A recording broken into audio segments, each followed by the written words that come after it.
കാര്യങ്ങൾ കൂടെയുണ്ട്. തേവലക്കര ചെല്ലപ്പൻ എന്ന് പറഞ്ഞൊരു സംവിധായകനുണ്ട്. അതായത് ജോഷി സാറിൻ്റെ അസോസിയേറ്റ് ആയിരുന്നു ഇദ്ദേഹം. മിസ് പമീല, കള്ളം കപ്പലിൽ തന്നെ ഈ പടമൊക്കെ അയാൾ ഡയറക്റ്റ് ചെയ്തതാണ്. അപ്പോൾ ഇദ്ദേഹത്തിനെ വെച്ച് ഒരു സീരിയലെടുത്ത് 12 എപ്പിസോഡാണ് മറ്റേ എടുത്ത കാലത്ത്. തേവലക്കര ചെല്ലപ്പൻ ഒരു ഇച്ചിരി മുൻകോപിയാണ്, അങ്ങേരും ഈഗോയുടെ ഒസ്താദാണ്.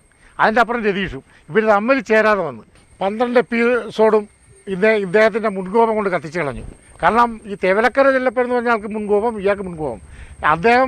ഇദ്ദേഹത്തിന് നിർമ്മാണ വിദ്യാഭ്യാസമാണ്, അഭിനയം ഇദ്ദേഹം തന്നെ. ഇവർ അങ്ങോട്ടും ഇങ്ങോട്ടും വാക്ക് തെറ്റി അത് കത്തിച്ച് കളഞ്ഞ് ആ അഭിനയിച്ച നടീനടന്മാരുടെ അതുമൊക്കെ പോയി മൊത്തം നശിപ്പിച്ച് കളഞ്ഞു. അങ്ങനെ രതീഷ് മറ്റൊരു കാര്യം കൂടെ ചെയ്തു.